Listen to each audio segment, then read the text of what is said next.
احمق لوگ کہیں گے کہ مسلمان جس قبلے پر پہلے سے چلے آتے تھے اب اس سے کیوں منہ پھیر بیٹھے؟ تم کہہ دو کہ مشرق اور مغرب سب اللہ ہی کا ہے،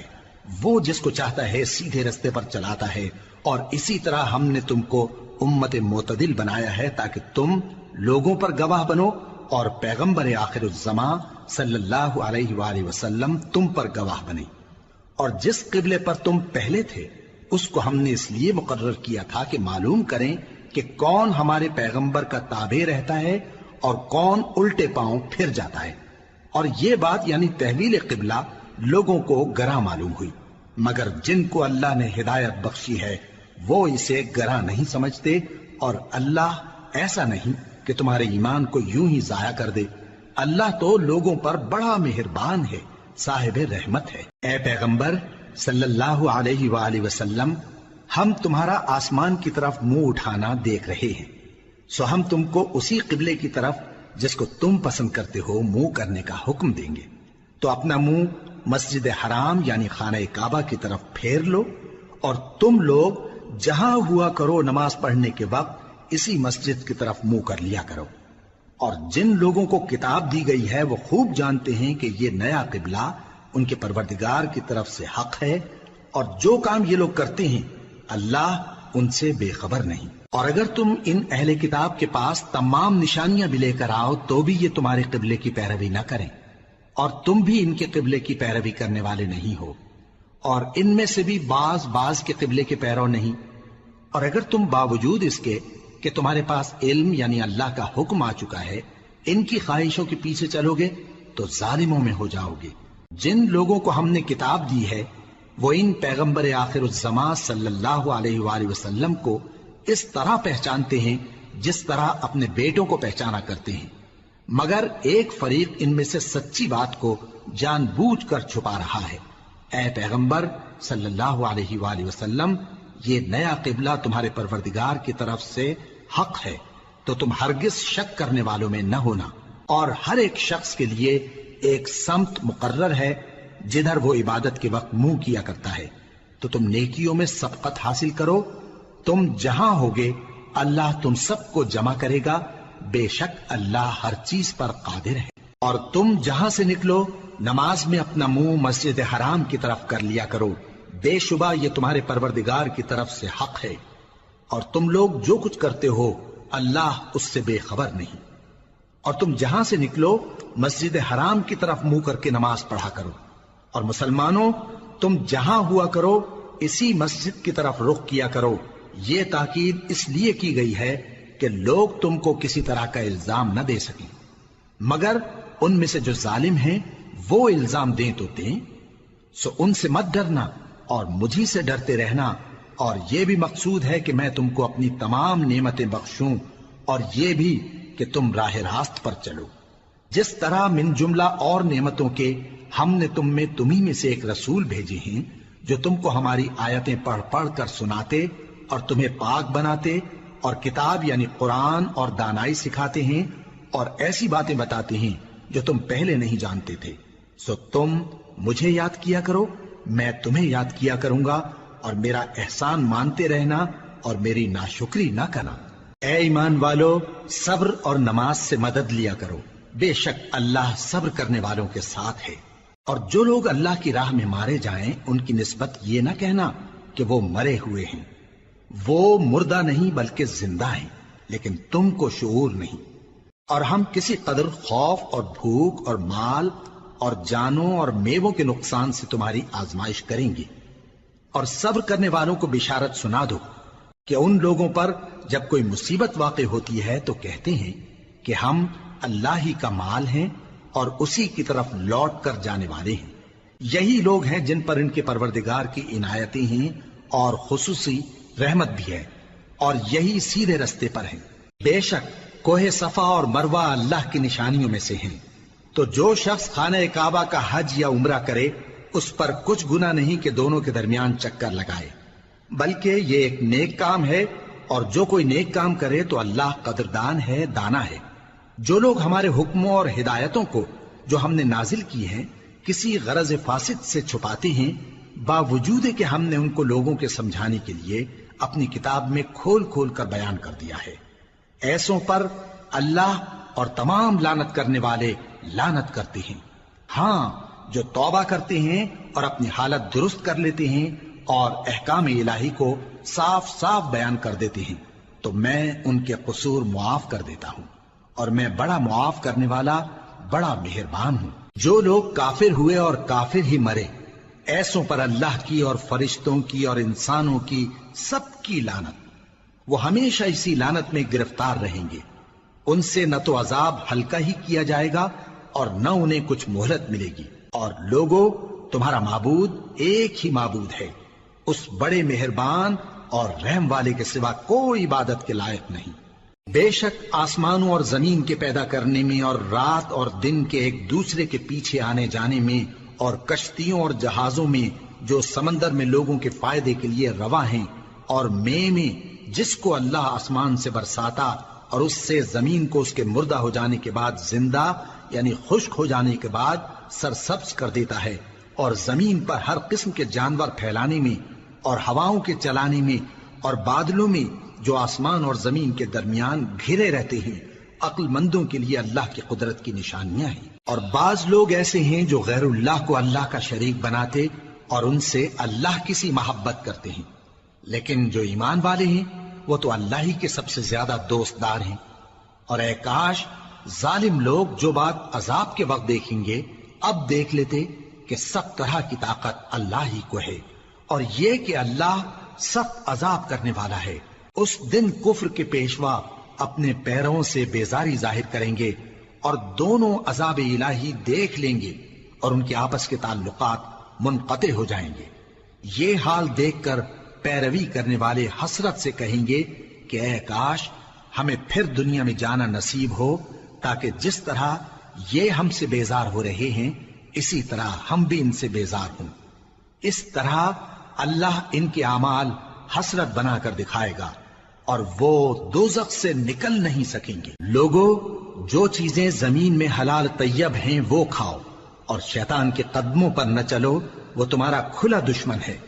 وہ تو تم کو برائی اور بے حیائی ہی کے کام کرنے کو کہتا ہے، اور یہ بھی کہ اللہ کی نسبت ایسی باتیں کہو جن کا تمہیں کچھ بھی علم نہیں۔ اور جب ان لوگوں سے کہا جاتا ہے کہ جو کتاب اللہ نے نازل فرمائی ہے اس کی پیروی کرو، تو کہتے ہیں نہیں، بلکہ ہم تو اسی چیز کی پیروی کریں گے جس پر ہم نے اپنے باپ دادا کو پایا۔ بھلا اگرچہ ان کے باپ دادا نہ کچھ سمجھتے ہوں اور نہ سیدھے رستے پر ہوں، تب بھی وہ انہی کی تقلید کیے جائیں گے۔ جو لوگ کافر ہیں ان کی مثال اس شخص کی سی ہے جو کسی ایسی چیز کو آواز دے جو پکار اور آواز کے سوا کچھ سن نہ سکے۔ یہ بہرے ہیں، گونگے ہیں، اندھے ہیں کہ کچھ سمجھ ہی نہیں سکتے۔ اے اہل ایمان، جو پاکیزہ چیزیں ہم نے تم کو عطا فرمائی ہیں ان کو کھاؤ، اور اگر اللہ ہی کے بندے ہو تو اس کی نعمتوں کا شکر بھی ادا کرو۔ اس نے تو تم پر بس مرا ہوا جانور اور لہو اور سور کا گوشت اور جس چیز پر اللہ کے سوا کسی اور کا نام پکارا جائے حرام کر دیا ہے۔ ہاں، جو مجبور ہو جائے بشرطے کہ اللہ کی نافرمانی نہ کرے اور حد ضرورت سے باہر نہ نکل جائے، اس پر کچھ گناہ نہیں۔ بے شک اللہ بخشنے والا ہے، رحم کرنے والا ہے۔ جو لوگ اللہ کی کتاب سے ان آیتوں اور ہدایتوں کو جو اس نے نازل فرمائی ہیں چھپاتے اور ان کے بدلے تھوڑی سی قیمت یعنی دنیاوی منفعت حاصل کرتے ہیں، وہ اپنے پیٹوں میں محض آگ بھرتے ہیں۔ ایسے لوگوں سے اللہ قیامت کے دن نہ کلام کرے گا اور نہ ان کو گناہوں سے پاک کرے گا، اور ان کے لیے دکھ دینے والا عذاب ہے۔ یہ وہ لوگ ہیں جنہوں نے ہدایت چھوڑ کر گمراہی اور بخشش چھوڑ کر عذاب خرید لیا۔ یہ آتش جہنم کی کیسی برداشت کرنے والے ہیں۔ یہ اس لیے کہ اللہ نے کتاب سچائی کے ساتھ نازل فرمائی، اور جن لوگوں نے اس کتاب میں اختلاف کیا وہ ضد میں آ کر نیکی سے دور ہو گئے ہیں۔ نیکی یہی نہیں کہ تم مشرق و مغرب کو قبلہ سمجھ کر ان کی طرف منہ کر لو، بلکہ نیکی یہ ہے کہ لوگ اللہ پر اور روز آخر پر اور فرشتوں پر اور اللہ کی کتاب پر اور پیغمبروں پر ایمان لائیں، اور مال باوجود عزیز رکھنے کے رشتہ داروں اور یتیموں اور محتاجوں اور مسافروں اور مانگنے والوں کو دیں، اور گردنوں کے چھڑانے میں خرچ کریں، اور نماز پڑھیں اور زکات دیں، اور جب عہد کر لیں تو اس کو پورا کریں، اور سختی اور تکلیف میں اور جنگ کے وقت ثابت قدم رہیں۔ یہی لوگ ہیں جو ایمان میں سچے ہیں، اور یہی ہیں جو اللہ سے ڈرنے والے ہیں۔ مومنوں، تم کو مقتولوں کے بارے میں قصاص یعنی خون کے بدلے خون کا حکم دیا جاتا ہے، اس طرح پر کہ آزاد کے بدلے آزاد مارا جائے، اور غلام کے بدلے غلام، اور عورت کے بدلے عورت۔ اور اگر قاتل کو اس کے مقتول بھائی کے قصاص میں سے کچھ معاف کر دیا جائے تو وارث مقتول کو پسندیدہ طریق سے قرارداد کی پیروی یعنی مطالبہ خون بہا کرنا اور قاتل کو خوشخوئی کے ساتھ ادا کرنا چاہیے۔ یہ تمہارے پروردگار کی طرف سے تمہارے لیے آسانی اور مہربانی ہے۔ اب جو اس کے بعد زیادتی کرے اس کے لیے دکھ کا عذاب ہے۔ اور اے اہل عقل، حکم قصاص میں تمہاری زندگانی ہے کہ تم قتل و خونریزی سے بچو۔ تم پر فرض کیا جاتا ہے کہ جب تم میں سے کسی کو موت کا وقت آ جائے تو اگر وہ کچھ مال چھوڑ جانے والا ہو تو ماں باپ اور رشتہ داروں کے لیے دستور کے مطابق وصیت کر جائے۔ اللہ سے ڈرنے والوں پر یہ ایک حق ہے۔ پھر جو شخص وصیت کو سننے کے بعد اس کو بدل ڈالے تو اس کے بدلنے کا گناہ انہی لوگوں پر ہے جو اس کو بدلیں، اور بے شک اللہ سنتا جانتا ہے۔ اب اگر کسی کو وصیت کرنے والے کی طرف سے کسی وارث کی طرفداری یا حق تلفی کا اندیشہ ہو تو اگر وہ وصیت کو بدل کر وارثوں میں صلح کرا دے تو اس پر کچھ گناہ نہیں، بے شک اللہ بخشنے والا ہے، رحم والا ہے۔ مومنوں، تم پر روزے فرض کیے گئے ہیں جس طرح تم سے پہلے لوگوں پر فرض کیے گئے تھے تاکہ تم پرہیزگار بنو۔ روزوں کے دن گنتی کے چند روز ہیں، تو جو شخص تم میں سے بیمار ہو یا سفر میں ہو تو دوسرے دنوں میں روزوں کا شمار پورا کر لے۔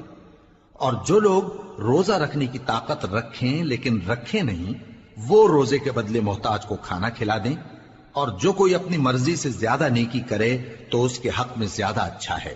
اور اگر سمجھو تو روزہ رکھنا ہی تمہارے حق میں بہتر ہے۔ روزوں کا مہینہ رمضان کا مہینہ ہے جس میں قرآن اول نازل ہوا، جو لوگوں کا رہنما ہے اور جس میں ہدایت کی کھلی نشانیاں ہیں، اور جو حق و باطل کو الگ الگ کرنے والا ہے۔ تو جو کوئی تم میں سے اس مہینے میں موجود ہو چاہیے کہ پورے مہینے کے روزے رکھے، اور جو بیمار ہو یا سفر میں ہو تو دوسرے دنوں میں روزے رکھ کر ان کا شمار پورا کر لے۔ اللہ تمہارے حق میں آسانی چاہتا ہے اور سختی نہیں چاہتا، اور یہ آسانی کا حکم اس لیے دیا گیا ہے کہ تم روزوں کا شمار پورا کر لو، اور اس احسان کے بدلے کہ اللہ نے تم کو ہدایت بخشی ہے تم اس کو بزرگی سے یاد کرو اور اس کا شکر کرو۔ اور اے پیغمبر، جب تم سے میرے بندے میرے بارے میں دریافت کریں تو انہیں معلوم ہو کہ میں تو تمہارے پاس ہی ہوں۔ جب کوئی پکارنے والا مجھے پکارتا ہے تو میں اس کی دعا قبول کرتا ہوں، تو ان کو چاہیے کہ میرے حکموں کو مانیں اور مجھ پر ایمان رکھیں تاکہ نیک رستہ پائیں۔ روزوں کی راتوں میں تمہارے لیے اپنی عورتوں کے پاس جانا جائز کر دیا گیا ہے، وہ تمہاری پوشاک ہیں اور تم ان کی پوشاک ہو۔ اللہ کو معلوم ہے کہ تم ان کے پاس جانے سے اپنے حق میں خیانت کرتے تھے، سو اس نے تم پر مہربانی کی اور تمہاری حرکات سے درگزر فرمائی، تو اب تم کو اختیار ہے کہ ان سے مباشرت کرو۔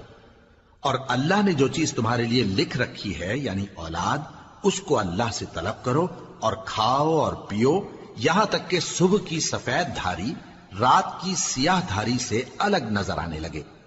پھر روزہ رکھ کر رات تک پورا کرو۔ اور جب تم مسجدوں میں اعتکاف بیٹھتے ہو تو ان سے مباشرت نہ کرو، یہ اللہ کی حدیں ہیں، ان کے پاس نہ جانا۔ اسی طرح اللہ اپنی آیتیں لوگوں کے سمجھانے کے لیے کھول کھول کر بیان فرماتا ہے تاکہ وہ پرہیزگار بنے۔ اور آپس میں ایک دوسرے کا مال ناحق نہ کھاؤ اور نہ اس کو رشوتاً حاکموں کے پاس پہنچاؤ تاکہ لوگوں کے مال کا کچھ حصہ ناجائز طور پر کھا جاؤ، اور اسے تم جانتے بھی ہو۔ اے پیغمبر، لوگ تم سے نئے چاند کے بارے میں دریافت کرتے ہیں کہ گھٹتا بڑھتا کیوں ہے۔ کہہ دو کہ وہ لوگوں کے کاموں کی میعادیں اور حج کے وقت معلوم ہونے کا ذریعہ ہے، اور نیکی اس بات میں نہیں کہ احرام کی حالت میں گھروں میں ان کے پچھواڑے کی طرف سے آؤ، بلکہ نیکوکار وہ ہے جو پرہیزگار ہو، اور گھروں میں ان کے دروازوں سے آیا کرو اور اللہ سے ڈرتے رہو تاکہ کامیاب ہو جاؤ۔ اور جو لوگ تم سے لڑتے ہیں تم بھی اللہ کی راہ میں ان سے لڑو، مگر زیادتی نہ کرنا، کہ اللہ زیادتی کرنے والوں کو دوست نہیں رکھتا، اور ان کو جہاں پاؤ قتل کر دو، اور جہاں سے انہوں نے تم کو نکالا ہے یعنی مکے سے، وہاں سے تم بھی ان کو نکال دو۔ اور دین سے گمراہ کرنے کا فساد قتل و خونریزی سے کہیں بڑھ کر ہے، اور جب تک وہ تم سے مسجد حرام یعنی خانہ کعبہ کے پاس نہ لڑیں تم بھی وہاں ان سے نہ لڑنا۔ ہاں اگر وہ تم سے لڑیں تو تم ان کو قتل کر ڈالو، کافروں کی یہی سزا ہے۔ پھر اگر وہ باز آ جائیں تو اللہ بخشنے والا ہے، رحم کرنے والا ہے۔ اور ان سے اس وقت تک لڑتے رہنا کہ فساد نابود ہو جائے اور ملک میں اللہ ہی کا دین غالب ہو جائے۔ پھر اگر وہ فساد سے باز آ جائیں تو ظالموں کے سوا کسی پر زیادتی نہیں کرنی چاہیے۔ ادب کا مہینہ ادب کے مہینے کے مقابل ہے، اور ادب کی چیزیں ایک دوسرے کا بدلہ ہیں۔ پس اگر کوئی تم پر زیادتی کرے تو جیسی زیادتی وہ تم پر کرے ویسی ہی تم اس پر کرو، اور اللہ سے ڈرتے رہو اور جان رکھو کہ اللہ ڈرنے والوں کے ساتھ ہے۔ اور اللہ کی راہ میں مال خرچ کرو اور اپنے آپ کو ہلاکت میں نہ ڈالو، اور نیکی کرو، بے شک اللہ نیکی کرنے والوں کو دوست رکھتا ہے۔ اور اللہ کی خوشنودی کے لیے حج اور عمرے کو پورا کرو، اور اگر راستے میں روک لیے جاؤ تو جیسی قربانی میسر ہو کر دو، اور جب تک قربانی اپنے مقام پر نہ پہنچ جائے سر نہ منڈاؤ۔ اور اگر کوئی تم میں بیمار ہو یا اس کے سر میں کسی طرح کی تکلیف ہو تو اگر وہ سر منڈا لے تو اس کے بدلے روزے رکھے یا صدقہ دے یا قربانی کرے۔ پھر جب تکلیف دور ہو کر تم مطمئن ہو جاؤ تو جو تم میں حج کے وقت تک عمرے سے فائدہ اٹھانا چاہے وہ جیسی قربانی میسر ہو کرے، اور جس کو قربانی نہ ملے وہ 3 روزے ایام حج میں رکھے اور 7 جب واپس ہو، یہ پورے 10 ہوئے۔ یہ حکم اس شخص کے لیے ہے جس کے اہل و عیال مکے میں نہ رہتے ہوں۔ اور اللہ سے ڈرتے رہو اور جان رکھو کہ اللہ سخت عذاب دینے والا ہے۔ حج کے مہینے معین ہیں جو معلوم ہیں، تو جو شخص ان مہینوں میں حج کی نیت کر لے تو حج کے دنوں میں نہ عورتوں سے اختلاط کرے، نہ کوئی برا کام کرے اور نہ کسی سے جھگڑے۔ اور جو نیک کام تم کرو گے وہ اللہ کو معلوم ہو جائے گا۔ اور زاد راہ یعنی رستے کا خرچ ساتھ لے جاؤ، کیونکہ بہترین زاد راہ پرہیزگاری ہے۔ اور اے اہل عقل مجھی سے ڈرتے رہو، اس کا تمہیں کچھ گناہ نہیں کہ حج کے دنوں میں بذریعہ تجارت اپنے پروردگار سے روزی طلب کرو۔ اور جب عرفات سے واپس ہونے لگو تو مشعر حرام یعنی مزدلفہ میں اللہ کا ذکر کرو، اور اس طرح ذکر کرو جس طرح اس نے تم کو سکھایا، اور اس سے پیشتر تم لوگ ان طریقوں سے محض ناواقف تھے۔ پھر جہاں سے اور لوگ واپس ہوں وہیں سے تم بھی واپس ہو، اور اللہ سے بخشش مانگو، بے شک اللہ بخشنے والا ہے، رحمت کرنے والا ہے۔ پھر جب حج کے تمام ارکان پورے کر چکو تو مینا میں اللہ کو یاد کرو جس طرح اپنے باپ دادا کو یاد کیا کرتے تھے، بلکہ اس سے بھی زیادہ۔ اور بعض لوگ ایسے ہیں جو اللہ سے التجا کرتے ہیں کہ اے پروردگار ہم کو جو دینا ہے دنیا ہی میں دے دے، اور ایسے لوگوں کا آخرت میں کچھ حصہ نہیں۔ اور بعض ایسے ہیں کہ دعا کرتے ہیں کہ پروردگار ہم کو دنیا میں بھی نعمت عطا فرما اور آخرت میں بھی نعمت بخشیو اور دوزخ کے عذاب سے محفوظ رکھیو۔ یہی لوگ ہیں جن کے لیے ان کے کاموں کا حصہ یعنی اجر نیک تیار ہے، اور اللہ جلد حساب لینے والا ہے۔ اور قیام منا کے دنوں میں جو گنتی کے دن ہیں اللہ کو یاد کرو، اگر کوئی جلدی کرے اور 2 ہی دن میں چل دے تو اس پر بھی کچھ گناہ نہیں، اور جو بات تک ٹھہرا رہے اس پر بھی کچھ گناہ نہیں۔ یہ باتیں اس شخص کے لیے ہیں جو اللہ سے ڈرے، اور تم لوگ اللہ سے ڈرتے رہو اور جان رکھو کہ تم سب اس کے پاس جمع کیے جاؤ گے۔ اور کوئی شخص تو ایسا ہے جس کی گفتگو دنیا کی زندگی میں تم کو دلکش معلوم ہوتی ہے، اور وہ اپنے معافی ضمیر پر یعنی اس بات پر جو اس کے دل میں ہے اللہ کو گواہ بناتا ہے، حالانکہ وہ سخت جھگڑالو ہے۔ اور جب پیٹ پھیر کر چلا جاتا ہے تو زمین میں دوڑتا پھرتا ہے تاکہ اس میں فتنہ انگیزی کرے اور کھیتی کو برباد اور انسانوں اور حیوانوں کی نسل کو نابود کر دے، اور اللہ فتنہ انگیزی کو پسند نہیں کرتا۔ اور جب اس سے کہا جاتا ہے کہ اللہ سے خوف کر تو غرور اس کو گناہ میں پھنسا دیتا ہے، سو اس کو جہنم کافی ہے اور وہ بہت برا ٹھکانہ ہے۔ اور کوئی شخص ایسا ہے کہ اللہ کی خوشنودی حاصل کرنے کے لیے اپنی جان بیچ ڈالتا ہے، اور اللہ بندوں پر بہت مہربان ہے۔ مومنو، اسلام میں پورے پورے داخل ہو جاؤ اور شیطان کے پیچھے نہ چلو، وہ تو تمہارا کھلا دشمن ہے۔ پھر اگر تم احکام روشن پہنچ جانے کے بعد لڑکھڑا جاؤ تو جان رکھو کہ اللہ غالب ہے، حکمت والا ہے۔ کیا یہ لوگ اسی بات کے منتظر ہیں کہ ان پر اللہ کا عذاب بادل کے سائبانوں میں نازل ہو اور فرشتے بھی اتر آئیں اور کام تمام کر دیا جائے؟ اور سب کاموں کا رجوع اللہ ہی کی طرف ہے۔ اے پیغمبر، بنی اسرائیل سے پوچھو کہ ہم نے ان کو کتنی کھلی نشانیاں دیں، اور جو شخص اللہ کی نعمت کو اپنے پاس آنے کے بعد بدل دے تو اللہ سخت عذاب کرنے والا ہے۔ اور جو کافر ہیں ان کے لیے دنیا کی زندگی خوشنما کر دی گئی ہے، اور وہ مومنوں سے تمسخر کرتی ہیں، لیکن جو پرہیزگار ہیں وہ قیامت کے دن ان سے اوپر ہوں گے۔ اور اللہ جس کو چاہتا ہے بے حساب رزق دیتا ہے۔ پہلے تو سب لوگوں کا ایک ہی مذہب تھا، لیکن وہ آپس میں اختلاف کرنے لگے تو اللہ نے ان کی طرف بشارت دینے والے اور ڈر سنانے والے پیغمبر بھیجے، اور ان پر سچائی کے ساتھ کتابیں نازل کی، تاکہ جن امور میں لوگ اختلاف کرتے تھے ان کا ان میں فیصلہ کر دے۔ اور اس میں اختلاف بھی انہی لوگوں نے کیا جن کو کتاب دی گئی تھی، باوجود کہ ان کے پاس کھلے ہوئے احکام آ چکے تھے، اور یہ اختلاف انہوں نے صرف آپس کی ضد سے کیا۔ تو جس امر حق میں وہ اختلاف کرتے تھے اللہ نے اپنی مہربانی سے مومنوں کو اس کی راہ دکھا دی، اور اللہ جس کو چاہتا ہے سیدھا رستہ دکھا دیتا ہے۔ کیا تم یہ خیال کرتے ہو کہ یوں ہی بہشت میں داخل ہو جاؤ گے، اور ابھی تم کو پہلے لوگوں کی سی مشکلیں تو پیش آئی ہی نہیں؟ ان کو بڑی بڑی سختیاں اور تکلیفیں پہنچیں، اور وہ صعوبتوں میں ہلا ہلا دیے گئے،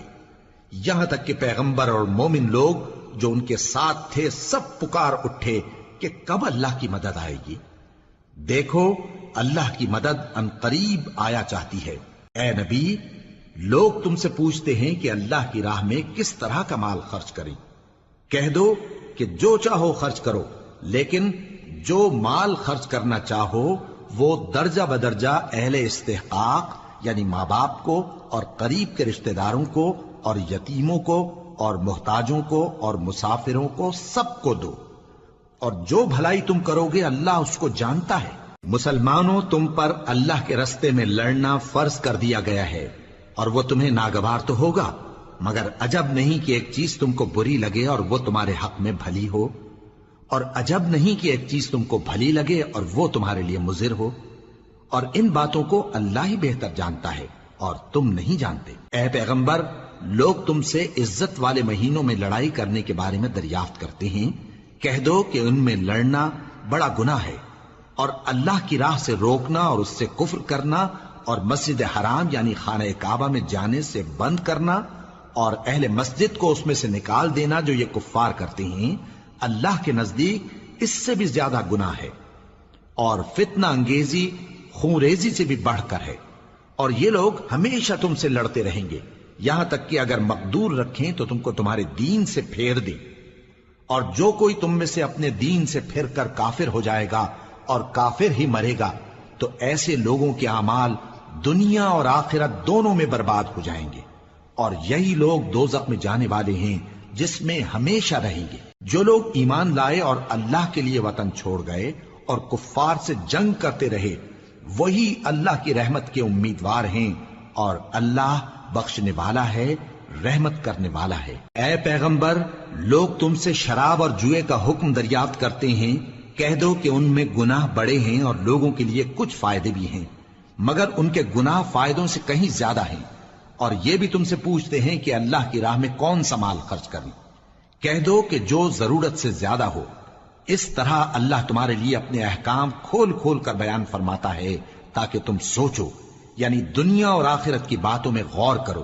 اور تم سے یتیموں کے بارے میں بھی دریافت کرتے ہیں، کہہ دو کہ ان کی حالت کی اصلاح بہت اچھا کام ہے، اور اگر تم ان سے مل جل کر رہنا یعنی خرچ اکٹھا رکھنا چاہو تو وہ تمہارے بھائی ہیں، اور اللہ خوب جانتا ہے کہ خرابی کرنے والا کون ہے اور اصلاح کرنے والا کون۔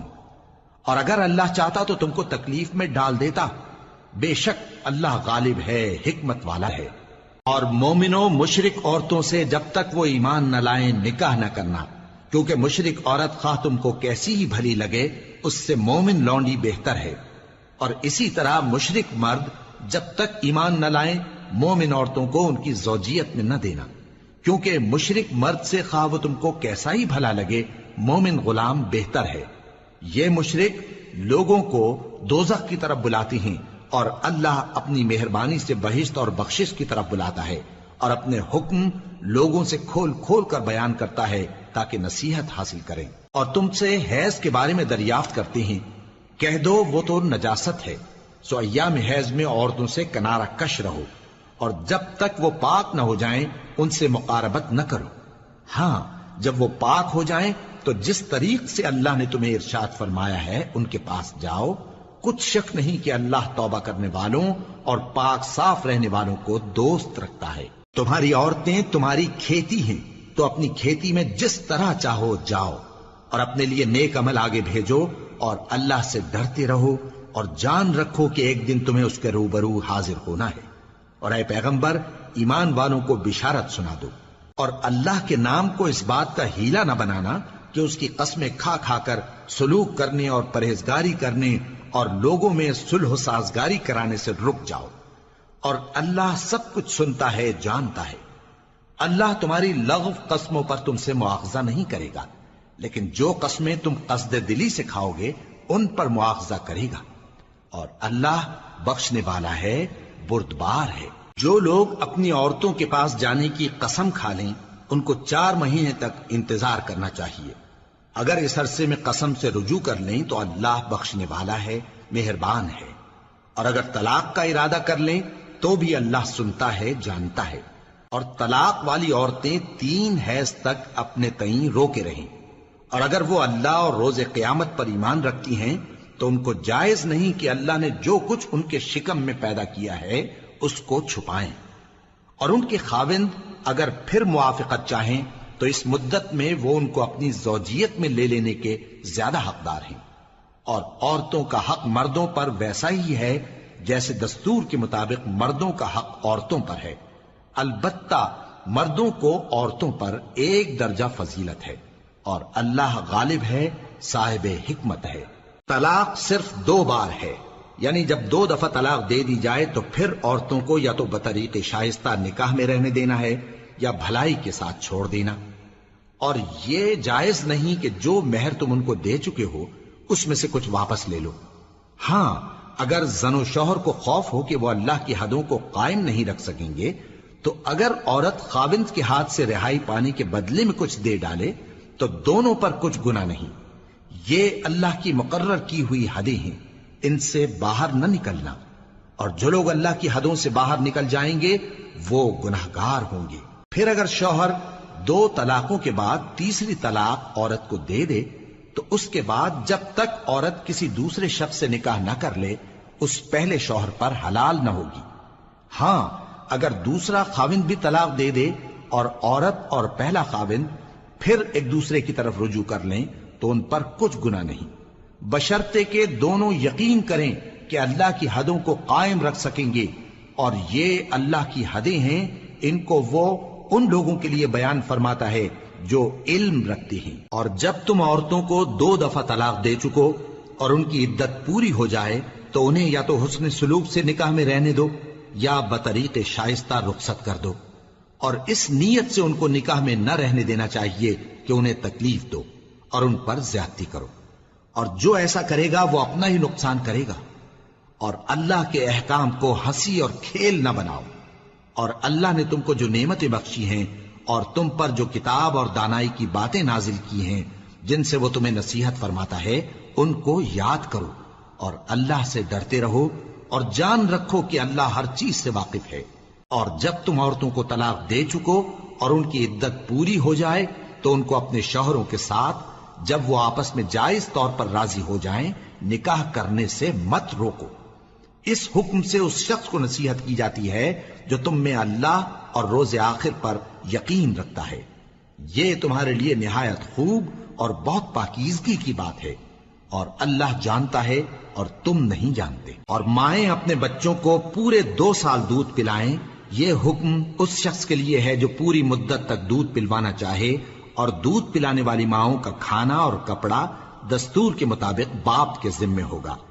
کسی شخص کو اس کی طاقت سے زیادہ تکلیف نہیں دی جاتی، تو یاد رکھو کہ نہ تو ماں کو اس کے بچے کے سبب نقصان پہنچایا جائے اور نہ باپ کو اس کی اولاد کی وجہ سے نقصان پہنچایا جائے،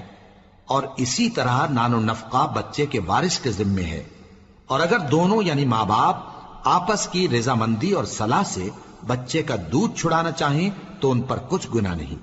اور اگر تم اپنی اولاد کو دودھ پلوانا چاہو تو تم پر کچھ گناہ نہیں، بشرطے کہ تم دودھ پلانے والیوں کو دستور کے مطابق ان کا حق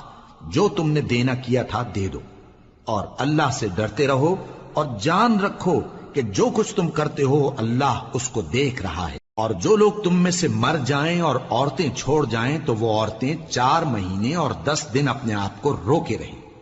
اور جب یہ عدت پوری کر چکیں اور اپنے حق میں پسندیدہ کام یعنی نکاح کر لیں تو تم پر کچھ گناہ نہیں، اور اللہ تمہارے سب کاموں سے واقف ہے۔ اگر تم اشارے کنائے میں عورتوں کو نکاح کا پیغام بھیجو یا نکاح کی خواہش کو اپنے دلوں میں مخفی رکھو تو تم پر کچھ گناہ نہیں۔ اللہ کو معلوم ہے کہ تم ان سے نکاح کا ذکر کرو گے، مگر ایام عدت میں اس کے سوا کے دستور کے مطابق کوئی بات کہہ دو، پوشیدہ طور پر ان سے قول و قرار نہ کرنا، اور جب تک عدت پوری نہ ہو لے نکاح کا پختہ ارادہ نہ کرنا، اور جان رکھو کہ جو کچھ تمہارے دلوں میں ہے اللہ کو سب معلوم ہے، تو اس سے ڈرتے رہو اور جان رکھو کہ اللہ بخشنے والا ہے، حلم والا ہے۔ اور اگر تم عورتوں کو ان کے پاس جانے یا ان کا مہر مقرر کرنے سے پہلے طلاق دے دو تو تم پر کچھ گناہ نہیں، ہاں ان کو دستور کے مطابق کچھ خرچ ضرور دو، یعنی مقدور والا اپنے مقدور کے مطابق دے اور تنگ دست اپنی حیثیت کے مطابق۔ نیک لوگوں پر یہ ایک طرح کا حق ہے۔ اور اگر تم عورتوں کو ان کے پاس جانے سے پہلے طلاق دے دو لیکن مہر مقرر کر چکے ہو تو آدھا مہر دینا ہوگا۔ ہاں اگر عورتیں مہر بخش دیں یا مرد جن کے ہاتھ میں عقد نکاح ہے اپنا حق چھوڑ دیں اور پورا مہر دے دیں تو ان کو اختیار ہے، اور اگر تم مرد لوگ ہی اپنا حق چھوڑ دو تو یہ پرہیزگاری کی بات ہے، اور آپس میں بھلائی کرنے کو فراموش نہ کرنا۔ کچھ شک نہیں کہ اللہ تمہارے سب کاموں کو دیکھ رہا ہے۔ مسلمانوں، سب نمازیں خصوصاً بیچ کی نماز یعنی نماز عصر پورے اہتمام کے ساتھ ادا کرتے رہو اور اللہ کے آگے ادب سے کھڑے رہا کرو۔ پھر اگر تم خوف کی حالت میں ہو تو پیادے یا سوار جس حال میں ہو نماز پڑھ لو۔ پھر جب امن و اطمینان ہو جائے تو جس طریق سے اللہ نے تم کو سکھایا ہے جو تم پہلے نہیں جانتے تھے اللہ کو یاد کرو۔ اور جو لوگ تم میں سے مر جائیں اور عورتیں چھوڑ جائیں وہ اپنی عورتوں کے حق میں وصیت کر جائیں کہ ان کو 1 سال تک خرچ دیا جائے اور گھر سے نہ نکالی جائیں۔ ہاں اگر وہ خود گھر سے چلی جائیں اور اپنے حق میں پسندیدہ کام یعنی نکاح کر لیں تو تم پر کچھ گناہ نہیں، اور اللہ زبردست ہے، حکمت والا ہے۔ اور مطلقہ عورتوں کو بھی دستور کے مطابق نان و نفقہ دینا چاہیے، پرہیزگاروں پر یہ بھی حق ہے۔ اسی طرح اللہ اپنے احکام تمہارے لیے بیان فرماتا ہے تاکہ تم سمجھو۔ بھلا تم نے ان لوگوں کو نہیں دیکھا جو شمار میں ہزاروں ہی تھے اور موت کے ڈر سے اپنے گھروں سے نکل بھاگے تھے؟ تو اللہ نے ان کو حکم دیا کہ مر جاؤ، پھر ان کو زندہ بھی کر دیا۔ کچھ شک نہیں کہ اللہ لوگوں پر مہربانی رکھتا ہے، لیکن اکثر لوگ شکر نہیں کرتے۔ اور مسلمانوں، اللہ کی راہ میں جہاد کرو اور جان رکھو کہ اللہ سب کچھ سنتا ہے، سب کچھ جانتا ہے۔ کون ہے کہ اللہ کو قرض حسنہ دے کہ وہ اس کے بدلے اس کو کئی گنا زیادہ دے گا، اور اللہ ہی روزی کو تنگ کرتا اور وہی اسے کشادہ کرتا ہے، اور تم اسی کی طرف لوٹ کر جاؤ گے۔ بھلا تم نے بنی اسرائیل کی ایک جماعت کو نہیں دیکھا جس نے موسیٰ کے بعد اپنے پیغمبر سے کہا کہ آپ ہمارے لیے ایک بادشاہ مقرر کر دیں تاکہ ہم اللہ کی راہ میں جہاد کریں؟ پیغمبر نے کہا کہ اگر تم کو جہاد کا حکم دیا جائے تو ایسا تو نہیں کہ لڑنے سے پہلو تہی کرو۔ وہ کہنے لگے کہ ہم اللہ کی راہ میں کیوں نہ لڑیں گے جبکہ ہم وطن سے خارج اور بال بچوں سے جدا کر دیے گئے۔ پھر جب ان کو جہاد کا حکم دیا گیا تو چند اشخاص کے سوا سب پھر گئے، اور اللہ ظالموں سے خوب واقف ہے۔ اور پیغمبر نے ان سے یہ بھی کہا کہ اللہ نے تم پر طالوت کو بادشاہ مقرر فرمایا ہے وہ بولے کہ اسے ہم پر بادشاہی کا حق کیوں کر ہو سکتا ہے؟ اس سے بڑھ کر بادشاہی کے مستحق تو ہم ہیں، اور اس کے پاس تو بہت سی دولت بھی نہیں۔ پیغمبر نے کہا کہ اللہ نے اس کو تم پر فضیلت دی ہے اور بادشاہی کے لیے منتخب فرمایا ہے۔ اس نے اسے علم بھی بہت سا بخشا ہے اور تن و توش بھی بڑا عطا کیا ہے، اور اللہ کو اختیار ہے جسے چاہے بادشاہی بخشے، وہ بڑا کشائش والا ہے، دانا ہے۔ اور پیغمبر نے ان سے کہا کہ ان کی یعنی طالوت کی بادشاہی کی نشانی یہ ہے کہ تمہارے پاس وہ صندوق آئے گا جس کو فرشتے اٹھائے ہوئے ہوں گے، اس میں تمہارے پروردگار کی طرف سے تسلی بخشنے والی چیز ہوگی اور کچھ اور چیزیں بھی ہوں گی جو موسیٰ اور ہارون چھوڑ گئے تھے۔ اگر تم ایمان رکھتے ہو تو یہ تمہارے لیے ایک بڑی نشانی ہے۔ غرض جب طالوت فوجیں لے کر روانہ ہوا تو اس نے ان سے کہا کہ اللہ ایک نہر سے تمہاری آزمائش کرنے والا ہے، جو شخص اس میں سے پانی پی لے گا اس کی نسبت تصور کیا جائے گا کہ وہ میرا نہیں، اور جو نہ پیے گا وہ سمجھا جائے گا کہ میرا ہے۔ ہاں اگر کوئی ہاتھ سے چلو بھر پانی لے لے تو خیر۔ جب وہ لوگ نہر پر پہنچے تو چند آدمیوں کے سوا سب نے پانی پی لیا۔ پھر جب طالوت اور مومن لوگ جو اس کے ساتھ تھے نہر کے پار ہو گئے تو کہنے لگے کہ آج ہم میں جالوت اور اس کے لشکر سے مقابلہ کرنے کی طاقت نہیں۔ جو لوگ یقین رکھتے تھے کہ ان کو اللہ کے روبرو حاضر ہونا ہے، وہ کہنے لگے کہ بسا اوقات تھوڑی سی جماعت نے اللہ کے حکم سے بڑی جماعت پر فتح حاصل کی ہے، اور اللہ ثابت قدم رہنے والوں کے ساتھ ہے۔ اور جب وہ لوگ جالوت اور اس کے لشکر کے مقابل میں آئے تو اللہ سے دعا کی کہ اے پروردگار، ہم پر صبر کے دہانے کھول دے اور ہمیں لڑائی میں ثابت قدم رکھ اور لشکر کفار پر فتح یاب کر۔ تو طالوت کی فوج نے اللہ کے حکم سے ان کو شکست دے دی، اور داؤد نے جالوت کو قتل کر ڈالا، اور اللہ نے ان کو بادشاہی اور دانائی بخشی اور جو کچھ چاہا سکھایا۔ اور اگر اللہ لوگوں کو ایک دوسرے پر چڑھائی اور حملہ کرنے سے نہ ہٹاتا رہتا تو کرۂ ارض تباہ ہو جاتا، لیکن اللہ اہل عالم پر بڑا مہربان ہے۔ یہ اللہ کی آیتیں ہیں جو ہم تم کو سچائی کے ساتھ پڑھ کر سناتے ہیں، اور اے محمد صلی اللہ علیہ وآلہ وسلم تم بلا شبہ پیغمبروں میں سے ہو۔